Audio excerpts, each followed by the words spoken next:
Yeah, need definitely. to open a meeting or anything? Are you okay? It's all stuff like. Yes, I will tell you, but if you need to get on mic to open your meeting or anything, just let us know. And do we have the people on Zoom? Yes. Yep.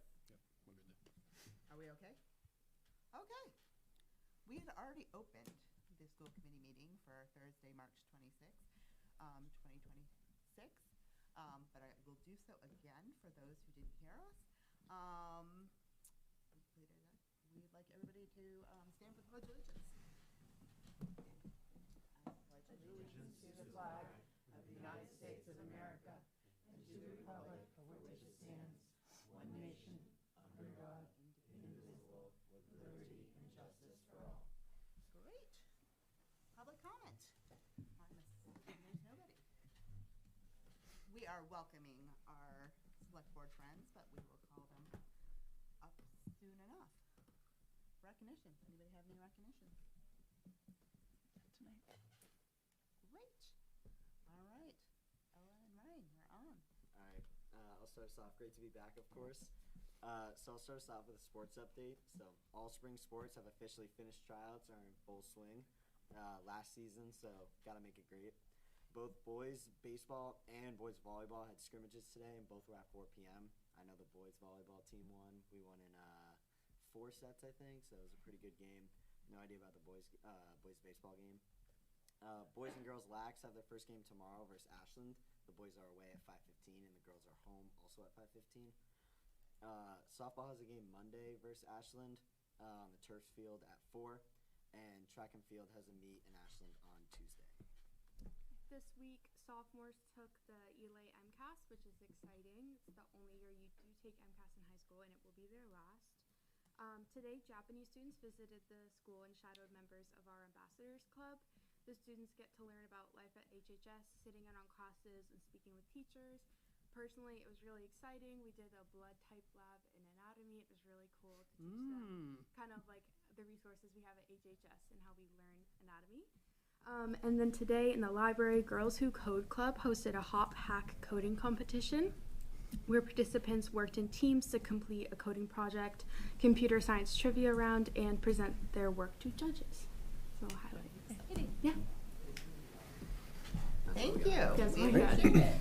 Awesome, excellent. Well, good evening, everyone. It's nice to see you all. Like Ryan said, it has been a while, so it's good to be back. And there's a lot to update everybody on since the last time we've met. So this is the superintendent's report for March 26, 2026. I want to start with something that brought a lot of smiles and collaboration across the district this past month, and that's the joy of reading. In honor of Read Across America Week, which was the first week of March, at Elmwood, our second grade teachers went all in for the rainbow fish theme for Character Book Day. The kids absolutely loved it, and these are the little moments that make reading fun and memorable for our students, so I just want to thank our second grade team. I also want to highlight our librarians across the district for rolling out a new multilingual collection across all 5 schools. These books are in a wide range of languages, from Spanish, Chinese, Portuguese, Hindu, Arabic, and many more. And the goal is for students to be able to see themselves reflected in the literature and to learn a little bit about each other. About 95% of the collection is in now and being processed, and we're excited to start to get some of these books in our students' hands. So That's great. thank you to our librarians. And one of my favorite moments of the month was the Community Reading Day at Hopkins, where staff, town officials, police and fire, select board members, and even our construction team, as you can see in the back left corner in their bright yellow vests, came together to read to our Hopkins students. We read the book The Power of Run from Trudy Ludwig. So I want to thank our Hopkins administration for organizing the event. And this slide really just captures the many efforts around the district to build genuine love of reading, not just as a skill, but something students actually enjoy. So kudos to all. Speaking of joy, earlier this month, our second graders took a field trip to the Discovery Museum in Acton. The grade was split into smaller groups over multiple days to get the full experience. As you can see, lots of engagement and learning for our students. From everything I heard, the kids asked great questions and had a blast. So a big thanks to our teachers and staff for organizing an opportunity like this. And speaking of field trips, this one was for the adults. We had a chance to go over to Charleswood recently with our principals to check out the construction. We were all very impressed with the coordination happening and the progress that's being made. It's one of those things when you hear about the updates at school committee meetings or at the ESBC2 meetings, it's one thing, but when you actually see it and walk the space, it really comes to life. You can, we saw where the main office was going to be, where the gym was going to be, where the cafeteria was going to be. So we really enjoyed it, and big thanks to our team at Vertex, especially Chris Kenny and of course Steve Devine. They were wonderful tour guides taking us around, so we want to thank them for that. And speaking of principals, a quick shout out to Mr. Cotter, pictured here, who spent time earlier this week walking around the building with Mr. Lebrad, delivering a lesson to several of our 4th grade classrooms on closed circuits, insulators, and conductors using what we call the Hopkinton water piano. It's a great example of what strong instructional leadership looks like in action. I think our principals do an outstanding job of leading the buildings, and everybody knows that, but engaging with teachers and learning alongside with students and staff is really special to see. So, What's a Hopkinton water piano? oh, You have a picture of it? I don't have it. You can kind of see it in this picture here. But it's about conductors, so you can put things together, and you were in the classroom. I don't know if you want to talk a little bit about it. Also, it's the whole point is talking about what serves as a conductor, water, but also getting the kids to identify that they themselves can be conductors. And then the end goal that Mr. Cotter does with this lesson that he's done a few times is have all the kids link hands, and then by the end, Everyone. yeah, so pretty impressive stuff. Pretty Yeah, cool. what you see on the left-hand side, so thank you. Thank you, Mr. O'Gore.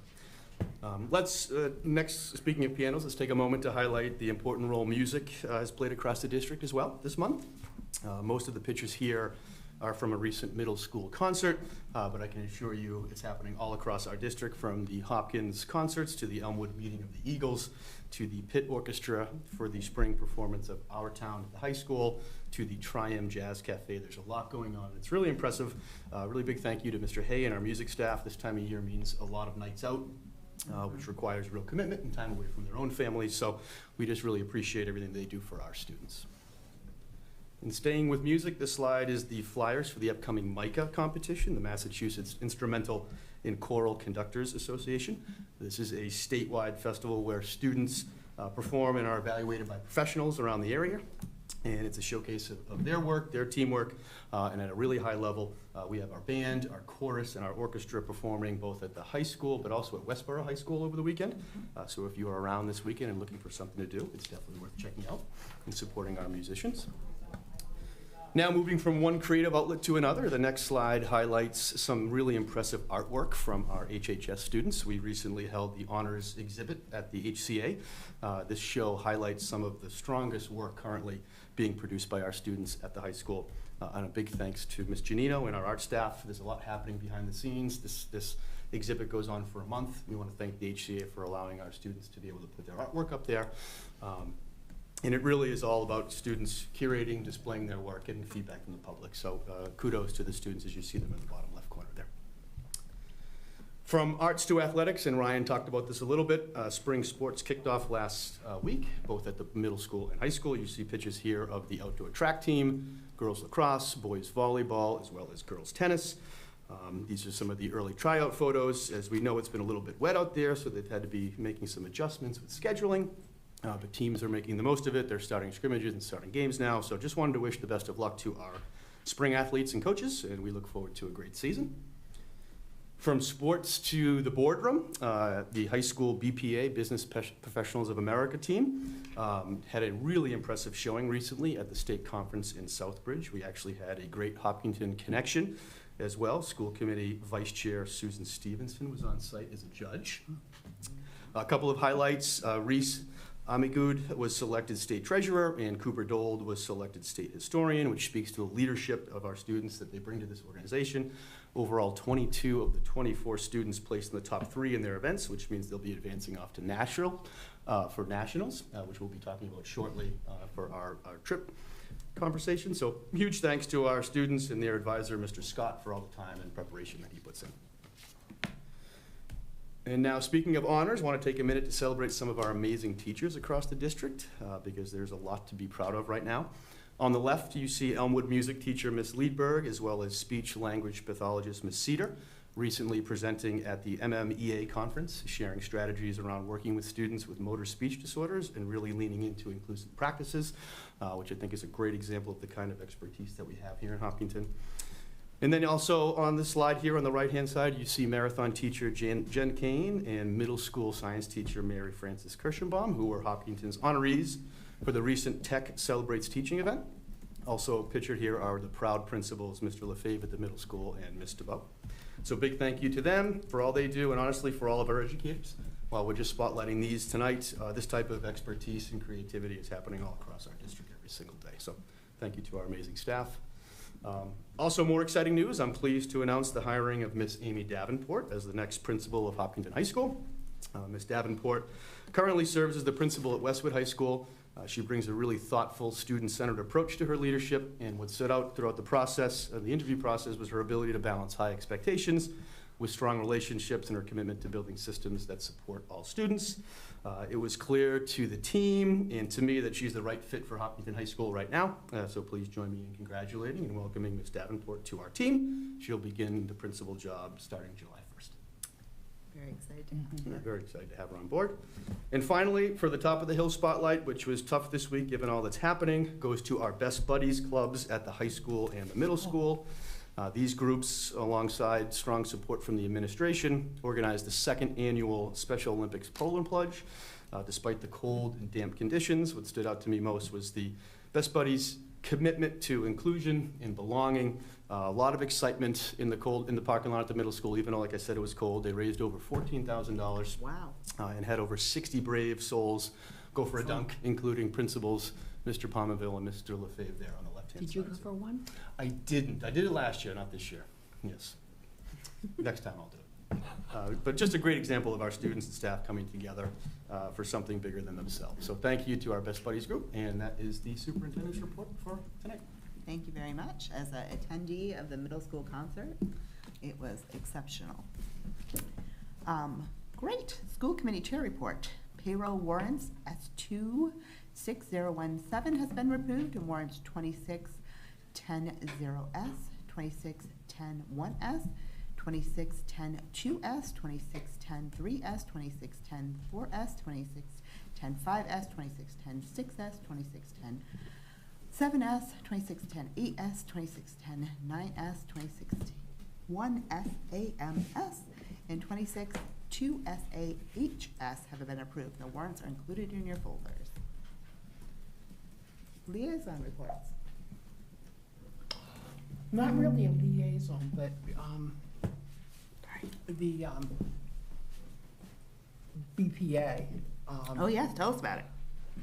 It's just one of the most amazing things I see is students coming, hundreds and hundreds of them, and the quality of the work they present, and just the commitment, and it's truly an amazing program. That is great. Yeah. I'm sure they were happy to have you as a judge. Any other? The Sustainable Green Committee had a meeting with district leadership to talk about safe routes to school, and they are pursuing some connections with state level officials to support Hopkinton's that's exploration excellent. of safe routes to school for walking and biking for our students. That's really exciting. So thank you for facilitating that meeting. I appreciate it. Very good. I feel like we're getting a lot of feedback here today. All right, moving on. Maybe that's it. Something's going on here. Getting down here. So, Yeah, we're getting some we're getting a echo little here. reverb here. So we invited our colleagues in the select board. If you'd like to come up and join us, you may.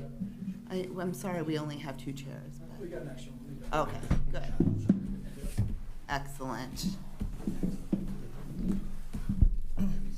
Thank you for having us. It's a pleasure to be here. So I call the meeting of the select board to order.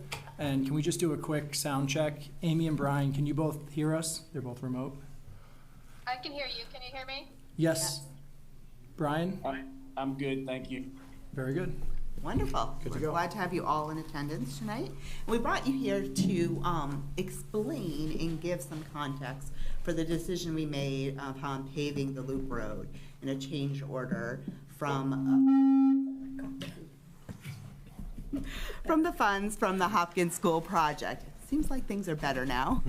Way to get that out. That was, it was building. That or we have no, take your pick. So we have affirmed our decision and we are moving forward with the Loop Road change order. And we just wanted to give some feedback about why we made that decision and give you the opportunity to ask some questions while you're here so that we could present a united front to the community and also explain to the community. We've gotten a lot of questions about this from the community. To understand this. Apparently people are telling they can't hear me. This is what negotiations going on here. All right, so this gives you the article that was originally approved by town meeting in order to work on the addition and renovation for the Hopkins Elementary School. And it gives us the authority to go ahead and make these decisions for change orders. And our oversight talks about the project scope, the budget alignment, and responsible use of public funds. And we are, as I mentioned, we are proceeding with the paving of the Loop Road, and the work will move forward as part of the broader project scope. We are trying to have this meeting tonight in front of the community and with the select board in order to have transparency to the process and talk about why we made these decisions and the procurement guidance that we've gotten. I know I had asked for some explanation from our school council, and I heard you did the same from the town council. So, in both, we're in agreement, thankfully, that we had the authority to go, and we're within our scope of going through to this. Mrs. Rothermich, would you like to give us some history? Sure. So at the appropriations meeting on Monday, I believe it was, there was some recollection of some work being done to the Loop Road. So we did some digging. This is before my time, so we had to do some research. Did you intend that? No, I did not, but thank you.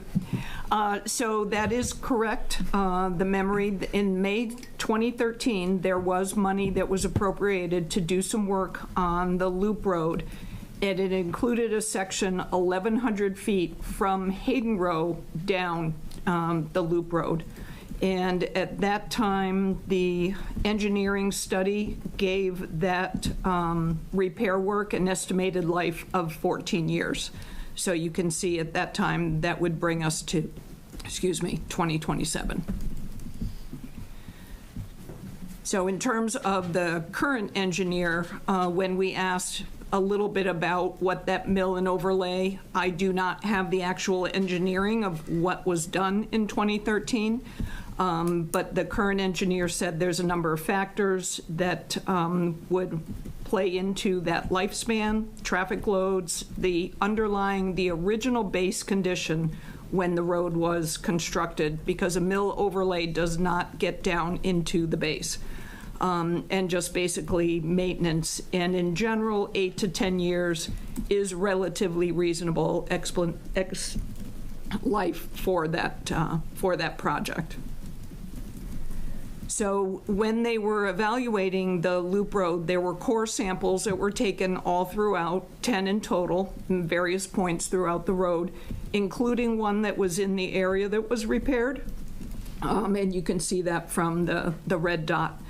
So, and again, according to the engineer, some of the core samples taken had a thinner pavement profile, that's the asphalt and the base, than what they would have expected.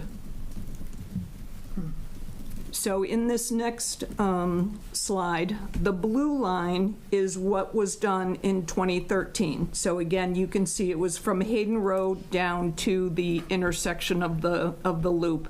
And at the time, that engineer gave it an expected life of 14 years. And due to the core samples that were taken for this project, there is some overlap, and you can see that with the yellow. So there is some overlap because that was considered failing. I'll turn that back to you, Kyla. That's great. So some of the rationale behind how we're doing this, or why we're doing this. We believe the Roop Road is a driveway to the Hopkins School, which it really is. It's used mainly by our students coming and going from the Hopkins School and the high school buses, actually, or all the buses that live behind the high school, you might want to say, as well as for curriculum for our Hopkins students. They're often, I know my son was involved in a science project along the Loop Road. There's often children moving along the Loop Road. It's by you students walking, biking, as well as parents, as well as members of the community as well who like to do recreation around the Loop Road, but hopefully not during the school day.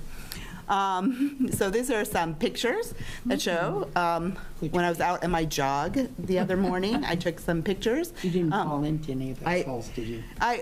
I could break an ankle if I did. Given my age, that would not be advantageous for me. But it shows you a little bit of some of the portions of the Loop Road.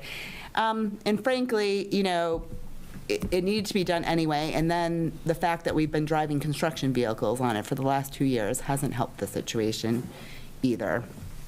And also, part of the Hopkins project, you see that dark blue or purplish line had already included, I like to say a quarter, it's probably not quite a quarter of them, of the Loop Road. So they're already going to be paving that portion of it already. So to stop at the end of that and then pick up a year later seems quite silly, if you might say, because we already have the vehicles, we already have the infrastructure there. Not only is it the pavers and those contractors that we're looking at, it's also the supervision of the pavers and contractors that we have in place for the Hopkins School project, which are already there. If we had to bring them back a year later, that would be a significant additional cost for us at that point. Also, these are we're also going to be moving the modular classrooms that have been at Hopkins that we're no longer going to need because of the addition over to Elmwood until the Charleswood School is being built. It's the other way around. Other way around. Other way around, yep. From Elmwood to Hopkins. Oh, sorry. Excuse me. We're moving modular classrooms.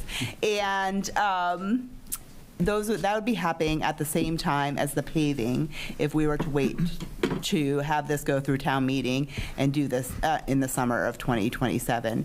As you can imagine, you want to be moving heavy things when you're paving a classroom. I went through a paving of a driveway a year ago, and that was bad enough. Never mind a whole road. And we are concerned about the escalation in costs of waiting an additional year when there are some efficiencies already being handled within this project. Is there anything? I think that's the last slide. To add? Yep. That's it. So we wanted to give you the opportunity if you had any questions for us. And so first off, thank you for inviting us. I do think it's important to kind of speak about this as a community. Do you mind going back to the picture with so just to clarify for everyone, the blue was already in scope as part of the Hopkins expansion. Yeah. And then this change order is really the yellow. Yellow. Right? And then the other picture had a little bit of overlap, and that was the 2013, that light blue, is it? Yes. So that was done in 2013, that's like the entrance next to the high school, right? Yeah, that's from the Hopkins entrance too. Just wanted to make sure understood that. So, I think, and I'll kind of open up to my board for questions. My first one, you talked about how you don't want to wait another year. You've got, resources on site. Why wasn't this in this year's town meeting warrant? The warrant was open, less than 60 days ago. And it was clearly top of mind. Why was So this is also, we are moving forward with this project exponentially within right now, before town meeting is going on, because the paving is going to be done this summer. Yeah, so as the project moves along, the money becomes clearer. So when you're putting the warrant together, I wouldn't be able to tell you that the money was completely clear. So, and we also still had to go to, through Concom, and some of those meetings were not able to take place until January, February timeframe. Concom could have put additional requirements that would have made it not possible for this summer, so that the timing would not have worked. So just to clarify, what do you mean the money wasn't clear? Like the cost to do this? Well, the cost to do it, one, Yeah. but also as the project's moving along, because in the December is when we started doing the renovation in the existing building. Yep. When you're getting into a renovation, costs can be unknown, Yeah, because you don't course. really know existing conditions. Yeah. So you would be taking a chance of putting an article on the warrant in December when they hadn't started the renovation yet, and also had not gone before Concom yet. So there were a lot of things that were not in place that would have made that an opportunity. Yeah, but so the cost is determined at this point, so it's Now it before is. town meeting. So you're saying, because you just said like this is already starting, and so in my mind, we put articles on the warrant all the time that aren't fully vetted, and we use that time up until, this year it's May 2nd. There's plenty of time before town meeting. It's really, if town meeting starts at 9 o'clock on, Saturday, May 2nd, like we literally have up until 9 o'clock to kind of vet out these numbers and make sure that the community has them. So I don't really see there being like a timing issue here. It wasn't anything that had crossed our mind to put it on as a separate warrant when it fit within the four corners of the project that was already authorized. Gotcha. Yep. Okay. And then it did come up at appropriations, this, I think, exact question about this town meeting, and we were told that we could not get it on the docket for this town meeting. Yeah, again, so like and again, do we have the month of January for the warrants open, basically? Yeah, as an example through the chair, we have the e-bike one that's on the warrant right now. We don't have language for it yet. This Yeah. is under active discussion, but there is a placeholder on the warrant which will eventually represent whatever the community aligns on, and we will make a recommendation as the empowered parties. This is standard Yeah. practice in town. Yeah, I'm struggling with if the warrant, and I forget the exact dates it's open, but I want to say most of the month of January. But, assuming it's the month of January, how do we go from that in, 5 weeks later? It wasn't even on the radar to be done in time, and then a decision's made. So, and you've got bids from, obviously, the current general contractor, right? Yeah, and they're getting additional bids. But did as you well. say it's already moving forward? In terms of getting bids and, Yeah. trying to finalize who the contractor will be. Gotcha. Okay. I'll pause for a moment. I'll look to my board. Do you guys have questions, comments? You want to start, Chad? Sure. So one question I have is, first off, I think this is an interesting situation, and looking at the rationales and looking at the drivers for this, I totally see the need for it and the reason for doing this. I mean, obviously, again, being in the four corners, you have explained how the timing and everything kind of lined up in terms of the priorities and in terms of catching the train with the current contractors who are working on that. So there's a lot of variable on this, and being kind of okayed by the legal counsel on both sides, that also assures that it is within the legal parameters and within the four corners. Mm-hmm. So I think the situation certainly looks like that is something that is. That makes sense and that's needed and prioritized and within the four corners of what you are doing. So I agree with those two and I support that. I probably we don't do voting here on this, right? But we are analyzing it in terms of the situation and how we see it. That said, I think this gives us an opportunity to also understand for future, how can we bring this transparency in a more streamlined way, because that's our ultimate goal. I mean, we are in a heavily budget constrained situation. Every capital project is heavily scrutinized because our taxes are going up, and all those are hurting in many ways our pockets. So we want to be cognizant and be more understanding of that. And I appreciate that this effort that you are putting in, extra effort, I would say, to make it more transparent, make it more visible, and having this conversation, giving us an opportunity on the Appropriations Committee to discuss this and rationalize this.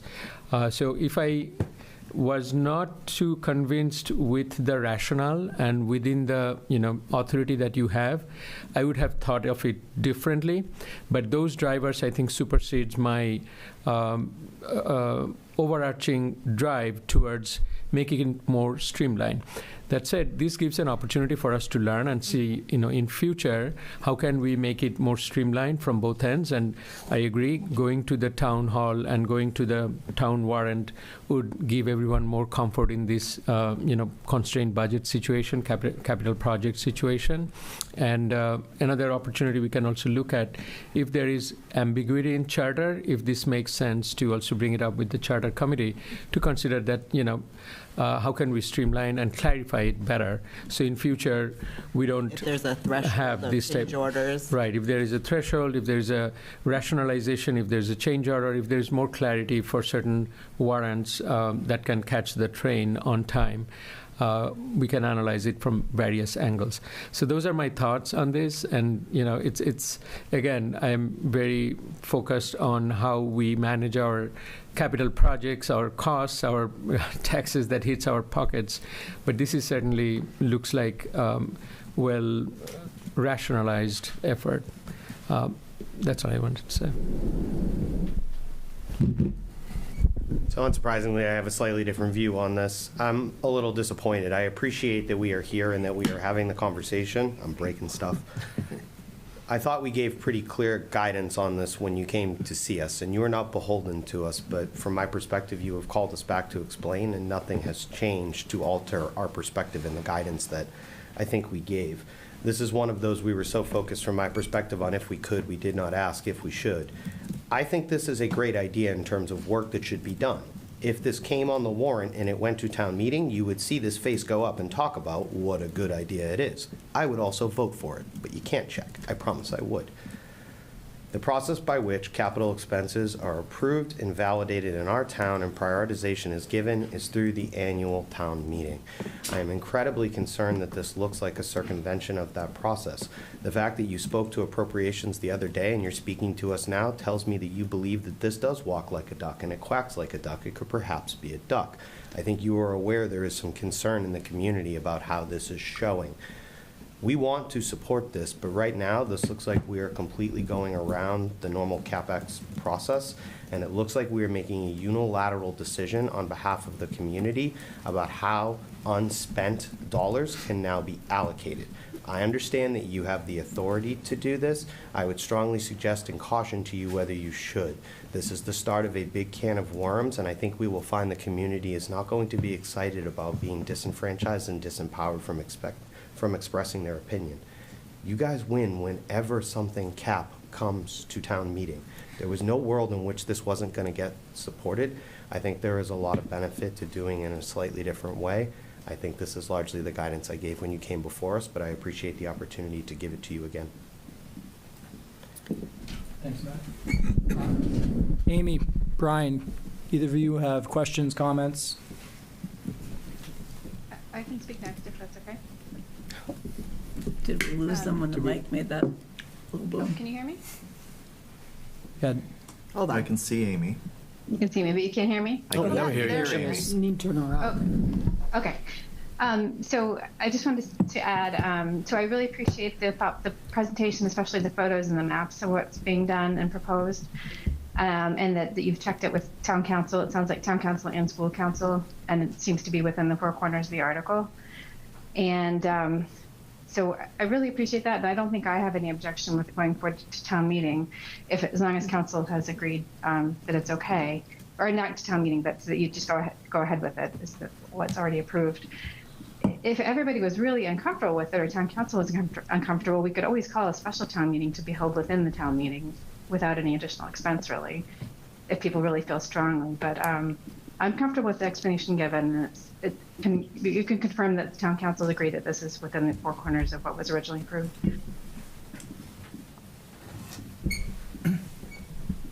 Got it. Thank you, Amy. Did you just ask Did you- to confirm that town council agreed that this is within the four corners of the original motion? Is that what you asked, Amy? That's what I'm asking, yeah. Yeah, so we had at least, Tallerman and Mead and Tallerman, Acosta did agree that this was inside the scope of the article. So it was Yeah. this was never in my mind like about your ability to do it, right? You guys know that. Your council agreed with that as well. Sorry, did you have more, Amy? So I guess what I'll just say is, if you really want them to, we, the select board, could call a special town meeting to be held within the annual town meeting to have a special article for it if we really felt that. I'm comfortable not doing that, but it's up to you guys can think about it. Yeah, I think that's a wonderful idea, Amy. Brian, you have any thoughts, comments? Want to make sure everyone's heard. Yeah, thanks. I got a couple, so give me a couple minutes here. Susan, I think the 2013 town or loop road repairs, I believe that was a separate article at town meeting. Can you confirm that with what you're looking at there? Yes, the 2013 repair was its own article. That's correct. Yeah, and the loop road has been a thorn in our side for a long time, really since the high school was built and the whole loop road went into service. It's built on a very wet area back there, and it's been a problematic road for a long time.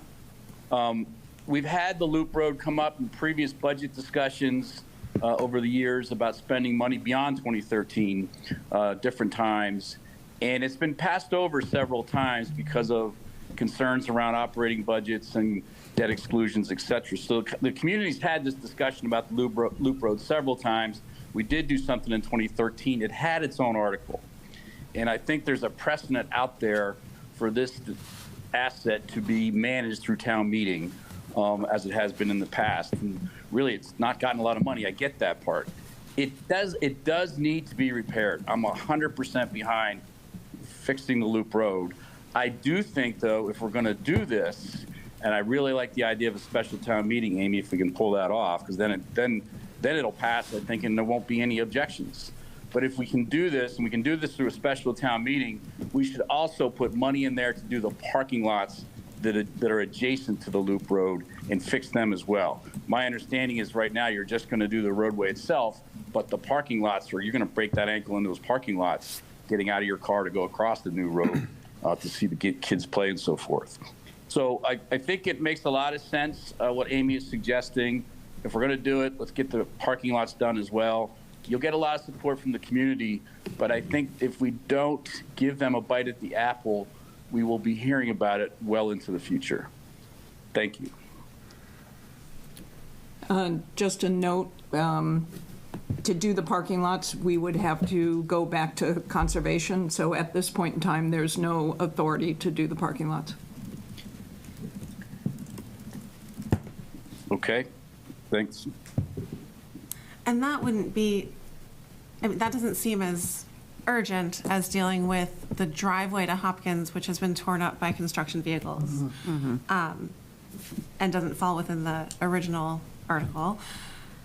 And so I would be comfortable putting that off to some future thing. It also probably wouldn't fall within the scope financially that we had been expecting to add the parking lots. Right. Yeah. It's not as integral with the school project anyway. The loop road is how you get in and out. The parking lots are for other. As a parent who drives Loop Road every day to pick up my daughter from after-school program, it is. How are your tires? I also drive the Loop Road a fair amount, but I also am very familiar with some of the challenges of the parking lots. Yeah. And if there was a funding source to be able to do both, and we were able to get it through Concom in a way that wouldn't inhibit the ability to do the Loop Road in a timely manner. I don't know that you would be able to get permitting for the parking lots in time for the May town meeting. And we wouldn't be able to potentially identify a funding source in that amount of time unless there's a secret select board. Do you have a secret parking lot funding bucket? Nope, all of our funding sign-off goes through town meeting, so. Yep. So, yeah, I think you're hearing a majority of our board feels that, again, I share exactly what Mr. Kisner said. I would come to town meeting and I would speak on behalf of this and vote for this.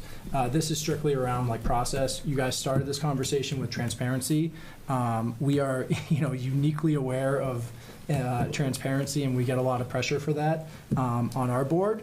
And so, I just don't know how we don't bring this to the residents to make the decision. I think it would be supportive. I think it is a needed project, but it just, to me, it goes against our form of town government and how we, make capital expense decisions.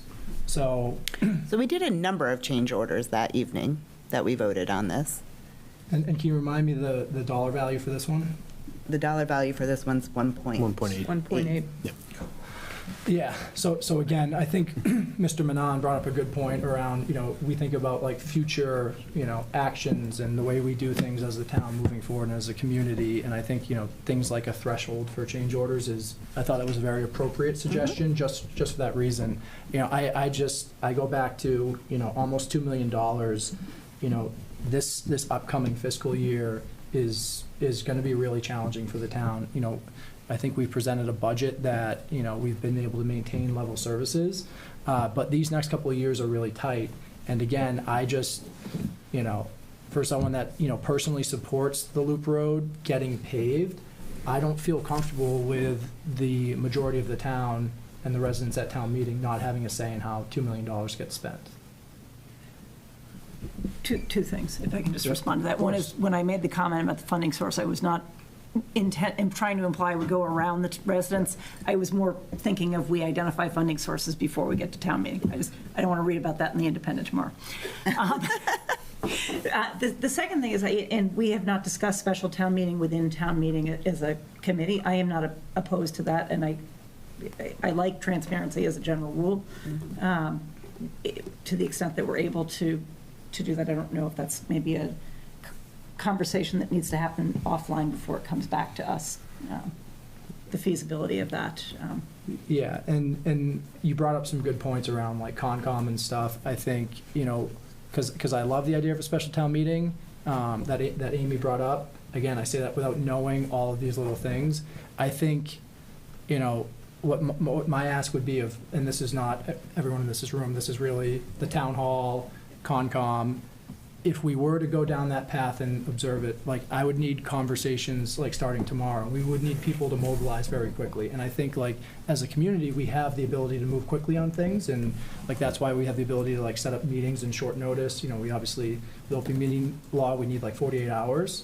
So we're certainly running out of time with, call it 5 weeks left. But if there's something that we could do to give the residents the ability to make a decision, I would love that. And again, I think as you guys said, you guys as a committee have the legal authority to make this decision, but you've heard our board's feedback. I don't know if we need to, put it to a vote. I thought it was clear that there was a majority kind of against this, but if our board feels that way to make it more clear, we can do that. Okay. So through the chair, I think I want to sort of say the implied piece out loud, and I guess as our resident bad boy, I get to be the one who says it. This is an item that would cause me to vote against the town budget. This is an item that would cause me to not. But it's not part of the town budget. Help me understand why. It was the money appropriated for the renovation for the Hopkins School. We're already there. Then in that case, I would very much like to have an article from us voting on this so that our opinion is on the record, especially if it goes in another direction. I think it is to our benefit to capture where our mind was on this. Yeah. So I'll just make sure anyone else from the board, Amy, Brian, Shadul, do you have any additional thoughts?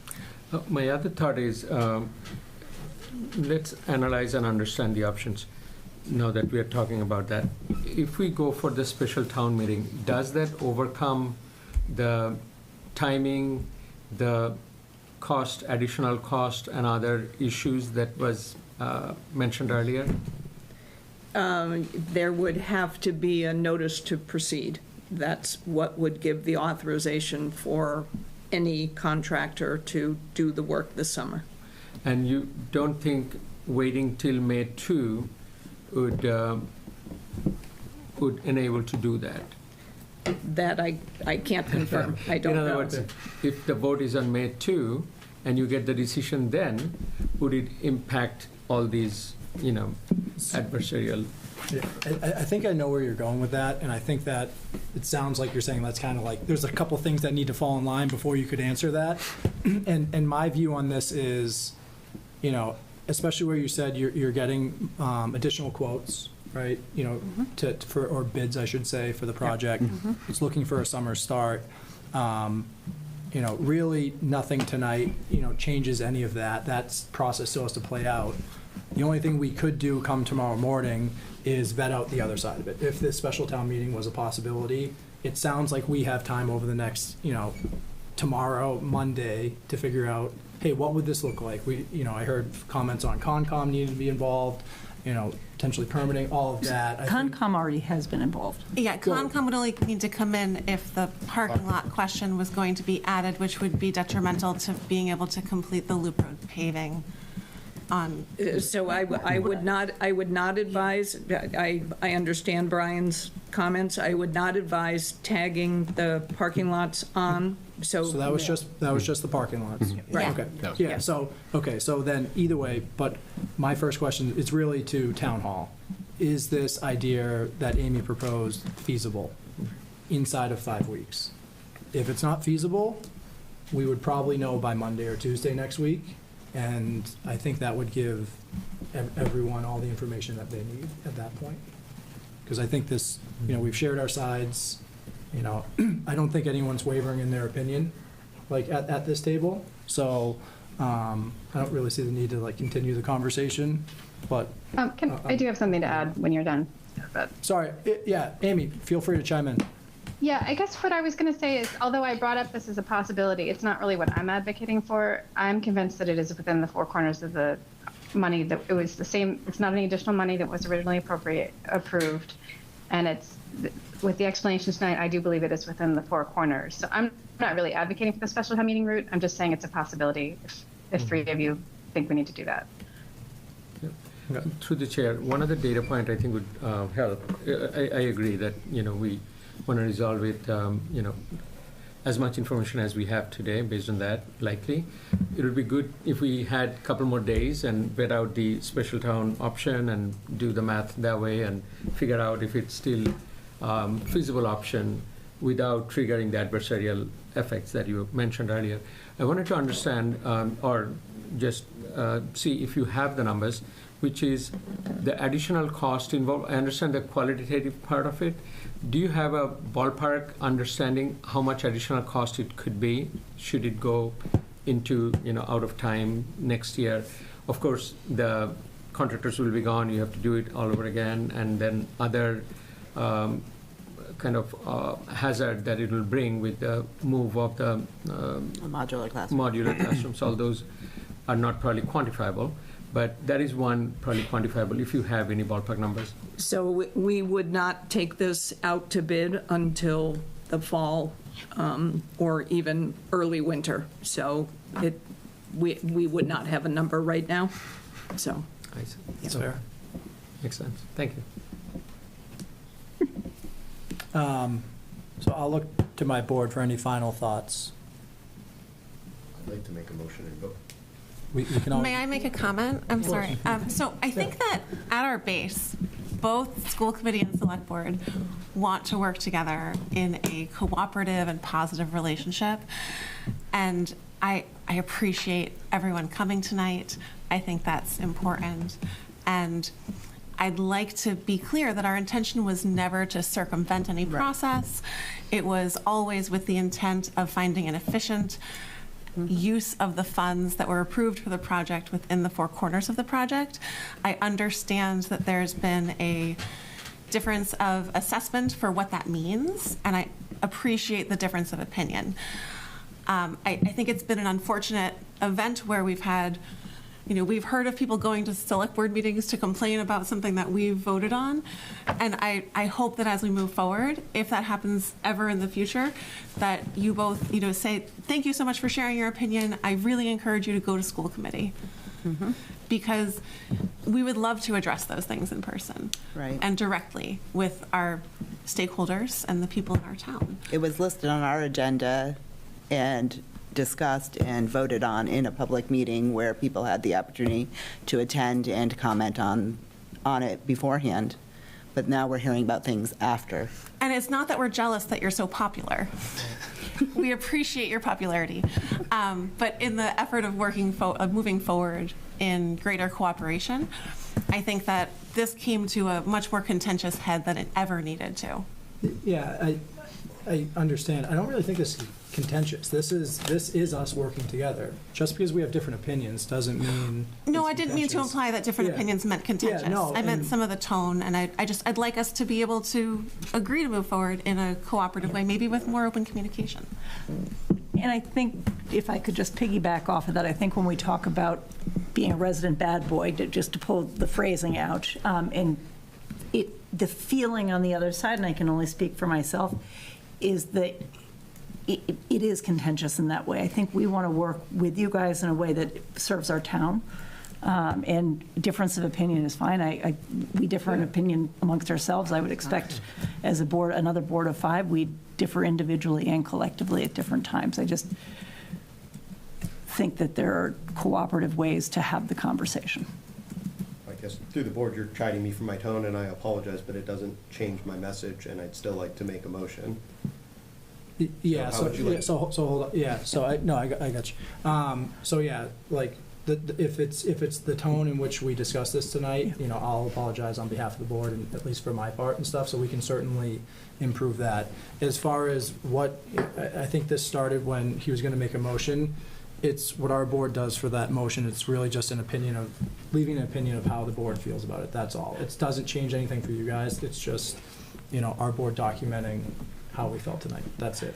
And So, not looking to police the tone at all, it's just some of the actual words felt a little bit, and I'm not looking to chide you, I'm providing my feedback. yeah, nope, and that's fair. So I think, I agree, we can all do better, and it's in the best interest of Hopkinton for both our board and your committee to be working together closely on anything that impacts Hopkinton. So I'm in complete agreement. So for our last thing, I had someone that was going to make a motion. How would you like to, so to the chair, how would you like to frame this? Because we're not voting on an actual thing, we're trying to capture like I don't want to say disapproval. No, a consensus of opinion on support. Okay, so I'd like to make a motion to capture the board's opinion on the proposed use of existing or overflow funds for the paving of Loop Road. I would recommend you amend that to. Give me the language, Joe. Yeah, make it your opinion, and then, so then everyone's yes, no, because we've got to go, you know what I mean? Say, like, you and I shared the same opinion. I would say to not support going forward without, going in front of the town. Okay. Is that a motion, valid motion even? I'm just thinking. It's just capturing a view and an opinion. Yeah, I've never heard a motion like that, to be honest. I mean, maybe I missed it, just for an opinion, because Do you want me to make a motion in the affirmative then instead? Yes, that's completely fine. Please. Thank you. Okay. So I would make a motion for the select board to support the school committee in their decision to make a change order using existing funds within the 4 corners already approved at a previous town meeting. Okay, we've got a motion. Second. And a second. All right, this has to be roll call, since we have remote people. Shuttle. Yes. Matt? Matt Kisner, yeah. Oh, excuse me, Matt Kisner, no. Brian? Her no. Amy? Amy Ridwish, yes. And Joe Clark, no. So, yeah, that's our opinion. And then, you guys have any thoughts, or I'll do a motion to adjourn. We really do appreciate you guys bringing us here. Truly. And again, if it was, our tone or wording was negative, I apologize. I do really want to work with you guys closely moving forward. So, thank you again for the time. Is there a motion to adjourn? I move the motion to adjourn. Second. Got a motion and a second. Roll call. Shadman, yes. Matt Kisner, yes. Amy? Amy Ridwish, yes. Brian? Brian, her yes. And Joe Clark, yes. Thank you guys all for the time tonight. Thank you. Thank you. Appreciate you guys coming out. Bye. All right. You'd like to ask a question? Sure. You want to continue the Loop Road discussion? You want to continue? I just want to ask, logically, the Loop Road is really only used by the school, is that correct? Mainly. Mainly. Yes, I mean, on the weekends. Why there's is events. it not considered within the whole scope of Well, it is. Hopkins? I think it is. It is. It is by lawyers and by It is. two-fifths. Okay, that's, it just makes sense to me that that's all one thing. And I didn't want to talk because I don't know anything, so. You absolutely know lots of Yes. things. I very much believe, that as we brought this forward, on whatever date it was, that prior meeting when we voted for this, In February that it 26th. falls within the scope of, our purview and the scope of this project. I feel like we did not do anything that raised any flags from our end. The feedback came through a vehicle that was not us. That said, I personally support the exploration of if doing a special town meeting would be another vehicle to reach the same different means to the same end. I support that because I do think that we don't need the extra noise of Right. everything going around and people kind of losing focus on something that badly needs to be done. Which they would all agree needs to be done. They all agree needs to be done, and I think. Who does it? It's. Received significant feedbacks that I think will continue to follow us if we don't explore other avenues for this. I think that, I did not expect what we got in terms of reaction, because again, we do make change orders with a regular basis. Yes. I hear the concerns people have had, and I would rather focus on the project and what needs to get done. Do we have any, I am not against adding a special town meeting to demonstrate the need. Just about on this one thing, right? Well, it's a special It town would be meeting within within the town. the town It's meeting. the same meeting. We're not that trying to happened see out because before. that would be Okay. expensive. Right, no, Yeah. so it wouldn't add cost to creating a town meeting, which is very costly.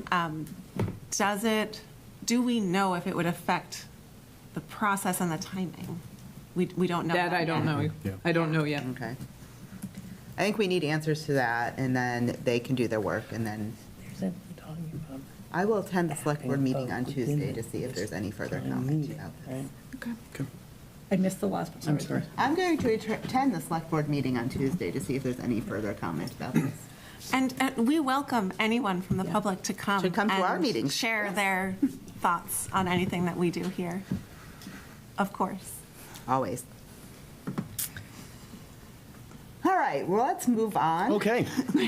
To the superintendent's entry findings, which I'm very excited to hear. Yes, it's a very Quite exciting process. transition. Yes, thank you. Yeah. Yes, I'm very excited to present these as well with you and with the community this evening. I had the chance to also share it with our admin team and the district staff for their Oh, feedback. wonderful.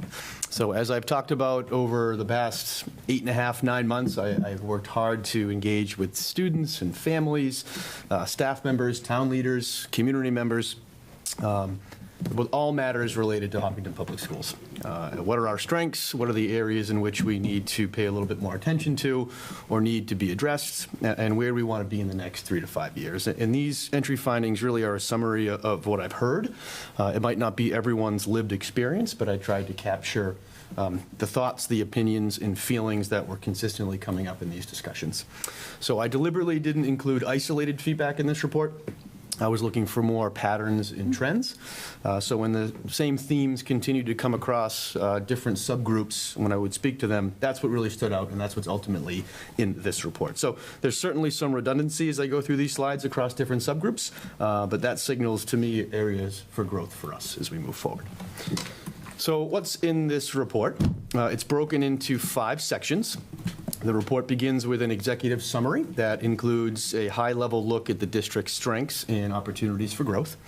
It also includes the actual entry process of how I came to these findings, which includes data reviews, community surveys, listening to our debriefs, as well as school visits. The report also includes the different themes, or buckets, as I'm calling them, that have come to light across all the different subgroups. And the report concludes with some student learning data, as well as the core findings and what I'm calling our strategic investments as we move forward. So So let's start with the executive summary, and this is something that I have known being in the district for over 20 years, but this process was just another reminder that this is a really, really strong and special district, and I don't say that lightly.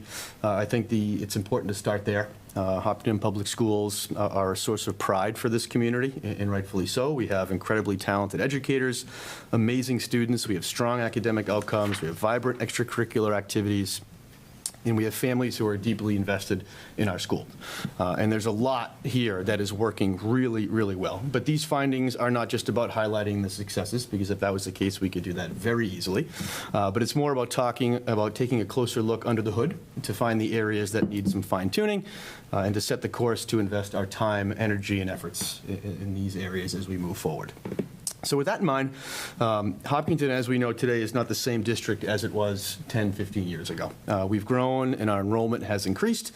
Student needs have become more complex, and there's more pressures socially, emotionally, and even politically than there used to be for our students to navigate. And on top of that, we're managing 2 major building projects, as we know, the addition at Hopkins as well as the new Charleswood School, which are exciting and important investments in our future, but also add a strain to the system and uncertainty to folks as we reconfigure our buildings and, in essence, open up 2 schools come the year 2027, 2028. So as a district, we're definitely evolving, but as our systems need to evolve as well. And one thing that became really clear throughout the process as I was meeting with different folks is that we have a lot of excellence in the district, but too often that excellence depends on individual people, not consistent systems. And that's really the opportunity that I think is in front of us to clean up our systems and structures to ensure alignment across grades and across disciplines. So the approach I took here was really grounded in inquiry and systems thinking. I wanted to understand Hopkinton not just through perception, but through evidence, what people are really experiencing and what the data is telling us. So this report pulls from a broad cross-section of interviews, community, staff, student surveys, data reviews of MCAS, STAR, AP, and many other local assessments, and building visits, as well as classroom walkthroughs to see teaching and learning in action, and to feel the culture of the buildings, which had helped me give a better sense of a balanced picture of what we're dealing with here in Hopkinton. And I do want to emphasize this is a starting point. It's not an end point. From here, we will move into a 5-year strategic plan, which we will start this summer with our admin leadership team, and then we'll translate that into action through a yearly district improvement plan. And from there, each school will align their school improvement plan to this work as well. So everything is connected and is moving in the same direction. So this slide shows the different themes or buckets, and you'll see in the report that they're not really surprises. They're not isolated issues. They've come up consistently throughout the process. They highlight both what's working well, but also where we need to improve and where we need to align and be more intentional. So the first is around growth capacity and system alignment. The second is around teaching and learning. The third is around behavior, belonging, and mental health. Fourth, communication and trust. The fifth bucket is expanding the definition of student readiness. And the sixth and final bucket is resources, facilities, and grade configuration. And I think it's important to be clear that we're trying to recognize where we are as a district and where we need to grow. This isn't pointing out the problems that we have. We are a very strong, high-performing district, and I think it's important that we continue to evolve. And I think it's critical for us not to sit back and just rest on our successes. We always have to continue to keep reflecting, keep fine-tuning, and pushing ourselves to meet the needs of all of our students. So let's take a look at the different buckets that we have here. So first is the growth capacity and system alignment. As we know, like we've talked about, we have experienced some significant growth, although it's starting to level off a bit. But it does impact every part of how we operate here in Hopkinton. Across all subgroups, there was a lot of appreciation for our staff, rightfully so, but also a recognition that things feel stretched. Students' needs are more complex, classrooms feel fuller, our curriculum needs more alignment, and there's uncertainty about whether our systems are sustainable in keeping pace with that growth. I think it's important to note that it isn't about effort or commitment. I think we have that in abundance with our staff. It's really about alignment. And as we grow, our staffing models, our intervention systems, and our structures need to evolve with that growth as well. The next theme is around teaching and learning, and academically, by all measures, we continue to perform at a very high level. But this theme really came about under this bucket is revolving around kind of the idea of vertical alignment and instructional consistency, especially in literacy at the younger levels. However, we're doing some really good work right now, and we're addressing it with our elementary literacy task force led by Mr. Lebrod. So I'm excited to see where that goes and how it'll fit into our PD plan moving forward. Not unusual, but a lot of subgroups also express some variability across classrooms and schools in terms of instruction, supports, as well as enrichment. So I look at that as an opportunity around making sure every student has a consistent experience regardless of where they are, and that's really the work that we have to be doing under this theme.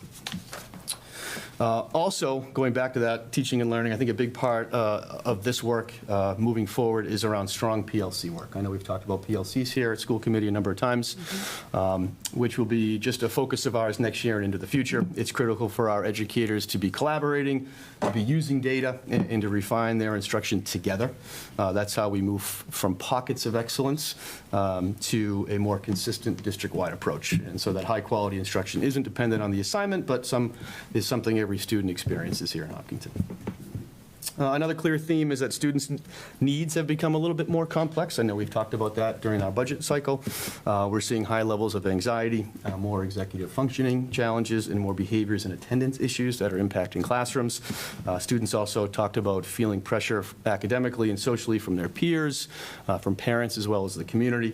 There was a lot of discussion around MTSS and making sure that there's a full understanding of what that looks like in Hopkinton with our staff and students. And under this bucket, particularly, the need for more clarity and consistency on how supports look in Tier 2 and Tier 3 of our MTSS model. Right now, we certainly have that in pockets, and it's quite impressive, but the implementation does vary. So again, the opportunity is to bring more alignment both with our MTSS work, but also our SEL work across the district. Belonging also came up pretty frequently. According to our students, we have strong relationships between students and staff, which is really important, and I think a strength, but it's not always experienced in the same way by all students. So that's an opportunity for us to be a little bit more consistent as well. And really what stood out during this theme for me is under this bucket, there's strong agreement, desire, and focus for all of the subgroups around the need to focus on the whole child. The academic piece, the social piece, but also the emotional piece. And so that to us, we've been working on that as a district for a long time, but it's aligning the efforts that we have. We have an SEL task force working right now that I think is making progress towards that. So I'm excited about the work that we're doing there as well. The fourth theme was around communication and trust, and I think communication came through as an area of where we're making progress, but also still some work to be done. At a district level, people noted more regular updates and increased visibility have been helpful, but at the same time, there's been some variability at the building and classroom level and how often communication happens and how clear it is and how visible the work is to families, especially when it comes to supports and services and expectations. So there's an opportunity here for us, I think, to tighten up, clearer expectations across the district, more transparency in how we're making decisions, increased visibility into the work that's happening day to day, and making sure we follow through with what we say. Because I think trust in Hopkinton is strong. This really is about maintaining that by being visible and making communication more reliable and easier for families to navigate. The next two themes, there's two on this slide. The first is around how we're defining success. I think we all know that Hopkinton does a great job of preparing students for 2- and 4-year colleges, but we need, and we've heard the desire to broaden that definition by expanding opportunities, whether that's different career pathways, internship opportunities, life skills, classes like financial literacy, and of course AI and how that's going to be used at our students in the future. The other major area that came up during this process is facilities and the grade reconfiguration. I think there's a lot of excitement with Charleswood and Hopkins, but it's also important for us to really be thoughtful about how we're opening those buildings. From staffing to culture to alignment to communication. I believe much of next year will be focused on preparing for that transition for sure. So those are the 6 different themes. This slide here talks about our data review. Student learning data really helped kind of ground everything that we're talking about with this report. Again, we remain a high-performing district, and that's consistent across grades and across measures, but the data also points to where we need to get more aligned and sustained that success across the next few years. At the elementary level, we're seeing strong growth in math, especially with targeted supports in place. In literacy, we're also seeing strong results, though there's a little bit more variability. So many students are doing well, but outcomes can differ depending on the classroom, which points to more stronger, more consistent Tier 1 instruction and early intervention. Across the district, outcomes for students with disabilities are an area that we need to continue to focus on. There are pockets of really strong performance, which is something to celebrate, but there's opportunities to better align and support our general and special educators, so instruction is accessible and we're seeing more consistent results. At the middle and high school, performance remains really high, especially math, AP participation, and overall academic outcomes. But we are also seeing the need for stronger intervention systems and more proactive supports, particularly when it comes to student attendance and overall student engagement. Also, student voice adds a lot of context because while performance is high, so is the pressure that they're feeling. We hear that a lot. I'm sure our seniors over there can tell us a little bit about that. So there's work to be done around prioritizing and teaching our students ways to better find a healthy balance as we move forward. So really our charge moving forward is pretty clear. It's about making sure our performance is not just high, but equitable, not just strong, but sustainable, and not just happening in pockets, but consistent across the district. And I think at the end of the day, true excellence is about making sure every student in every classroom has access to the same high quality experience, and that's where equity becomes our through line for the work. And just here are the core findings, which I've talked about a little bit. The first is around instructional alignment in MTSS, focusing on literacy, being more aligned pre-K to 12, and focusing on our multi-tiered system of supports. The student experience, whether it be schedule structures, access to supports, opportunities for belonging, that student voice and choice and well-being is something we're going to be prioritizing. It's the special education continuum, aligning our work and improving the home and school partnership, and then the communication and expanded readiness for our students and families. So as we move forward, this isn't really about major overhaul. We're an excellent district doing a lot of wonderful things. We're in a really good place, and we should be proud of that. It's really about being disciplined, fine-tuning some areas, and being strategic as we think ahead for the next 5 years, whether it be budget, whether it be staffing, and how we can make sure that we're meeting all of our students' needs. To me, we're really not deciding whether to improve. We're deciding how to evolve intentionally and together. So. This last slide here is our commitments to every member of the Hopkinton Public Schools. It's our 5-year guiding investments, kind of using the all means all mantra that we've used before, breaking it down into 6 categories. All students grow and achieve. All students thrive beyond HPS, All systems support sustainability. All students belong. All staff grow and lead. And all community voices matter. And so I'm excited to build on what's already a really strong foundation here with a really, really unbelievable team that we have and ensuring our systems are constantly reflecting the excellence of our student, staff, and community. And, this has been a process that I've really enjoyed. Hearing about the different buildings, obviously I've been at the high school for a number of years here. So that's an area I knew a lot about, but being able to meet with staff and parents and community members and hear all the great things that are happening district-wide, but also areas in which we can continue to improve has been really helpful for me, and I'm excited for that work moving forward. So happy to answer any questions that you have about the entry plan. Yes? When you mentioned executive function, it's the second time today that I've heard that brought up. Is there a rise in difficulty with executive functioning? I wouldn't say there's a rise in difficulty. I think we are trying to figure out ways to better support our students when it comes to executive functioning. I think it's become more of common to be able to talk about that and what kind of supports there are for students.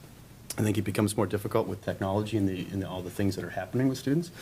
They need help and they need work on it, and it's not really embedded into our curriculum. I think a lot of teachers are doing a lot of great things in their classroom to how to help students with their executive functioning.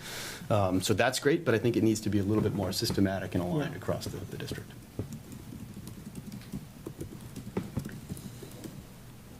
I was going to make a comment, but somebody else wants to go. So now that we have this, what are our next steps? Great. Yeah, next steps. So we take this report, we'll share it with the community. Great. So they have access to it as well. And then we'll take this and this summer as a leadership team start to prepare our 5-year strategic plan. Wonderful. So we're hoping by sometime next year, we'll be able to share that with the school committee and the community. And then we'll use the 5-year strategic plan as a guide for us to have our yearly district improvement plans for the schools. And then each individual building will have their school improvement plans, all tied to the strategic plan. Wonderful. That's great. And all of our budget asks will be kind of focused on this work as well. So it's all tied together. That's great. Any other comments? No, I think this is great. Thank you. Wonderful. All right.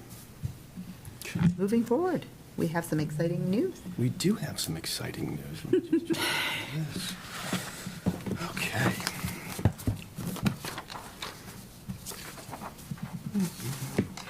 Let me just jump off the screen here. Give me 1 second.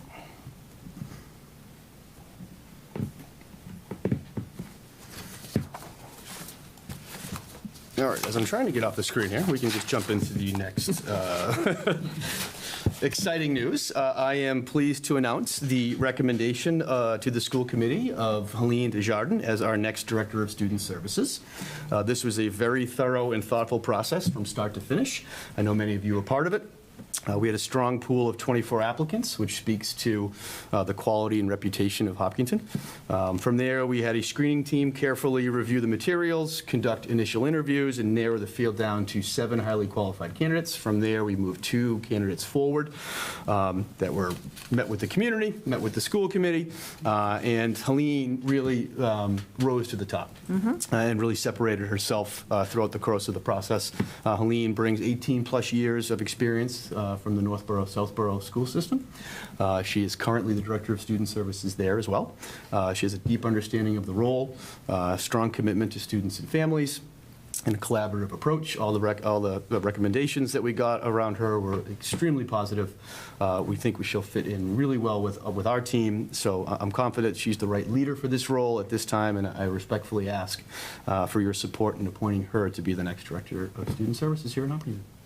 Absolutely agree. She was very knowledgeable about special education law, very personable, and I think she will interact great with both the community, the teachers, and the administrators.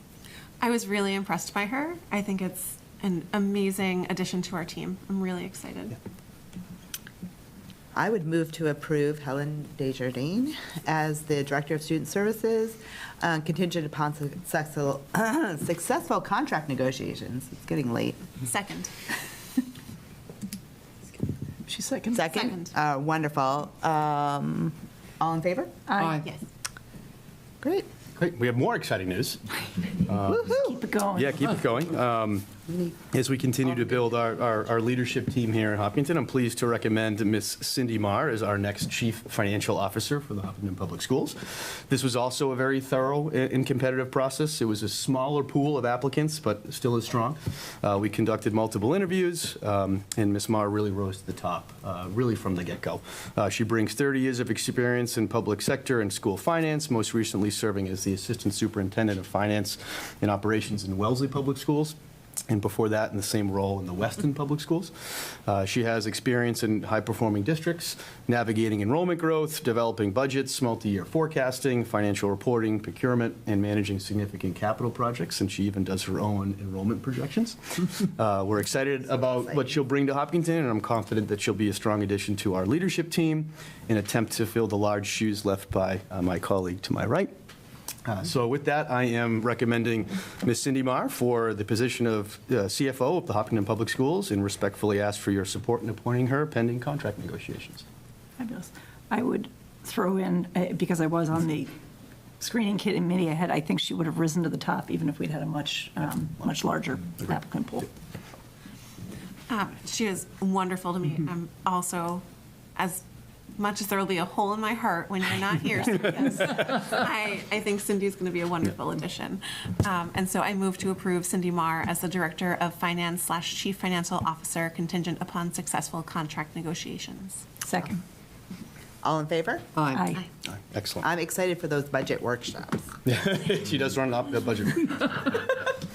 Maybe Susan can come back and do a co-budget. Yeah. Party. What do you think?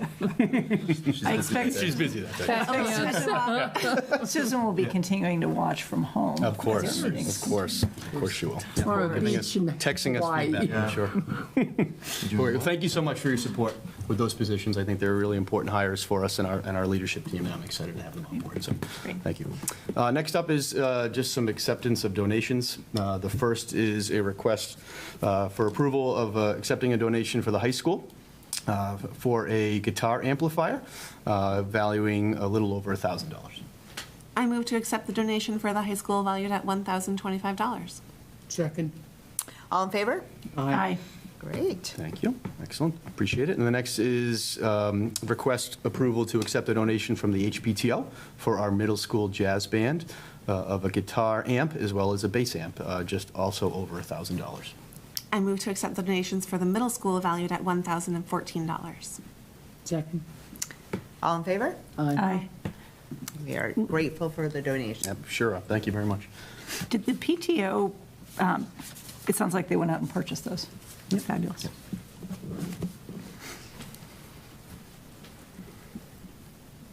Okay. I'm sorry. Mrs. Rothermich, high school tray wash installation. I've been waiting all evening for this. This is what you've been waiting all evening for? I have been.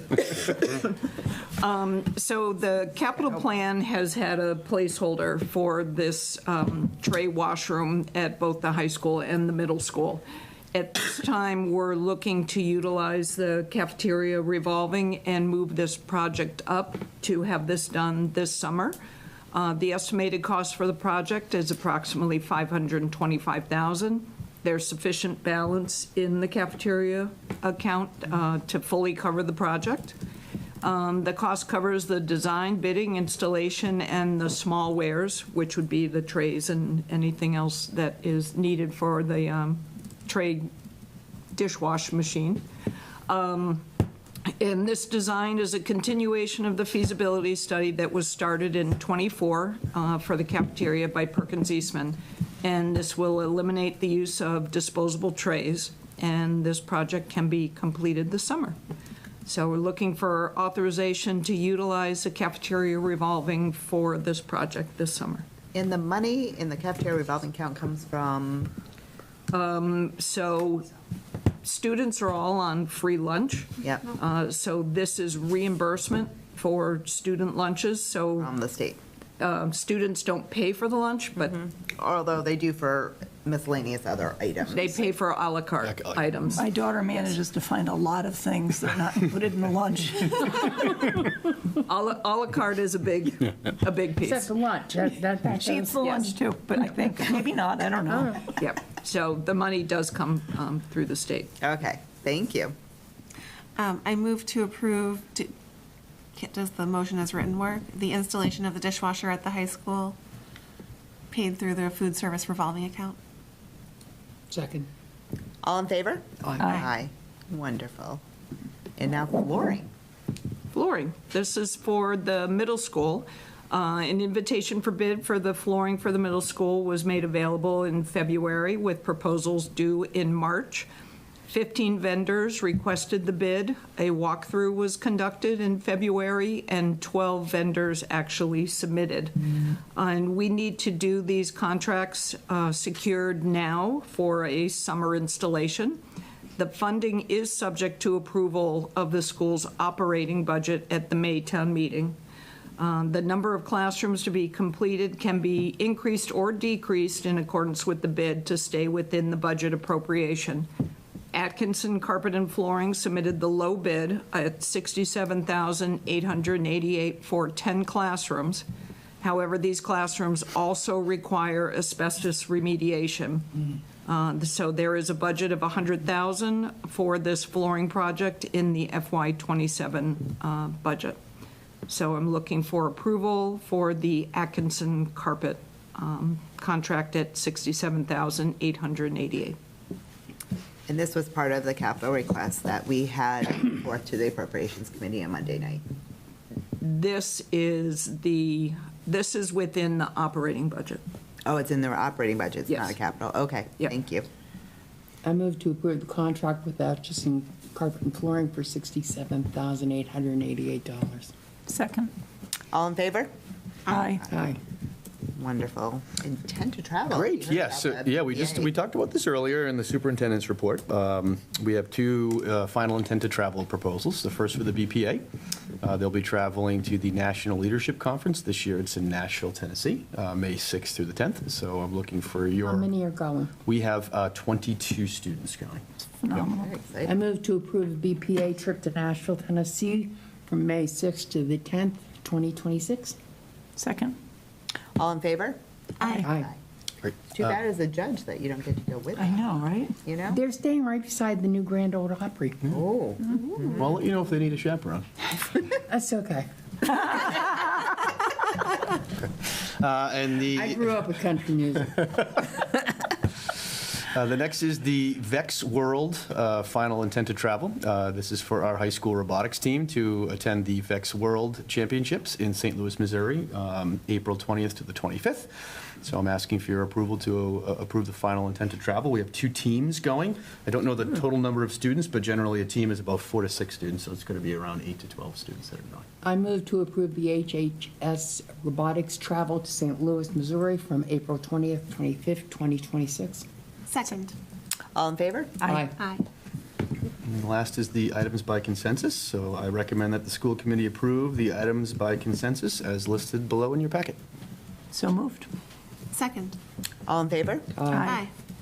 And that ends our meeting for March 26, 2026. And we'd like to note it is 8:29 p.m. and 30 seconds. Thank you. Thank you. Thank you.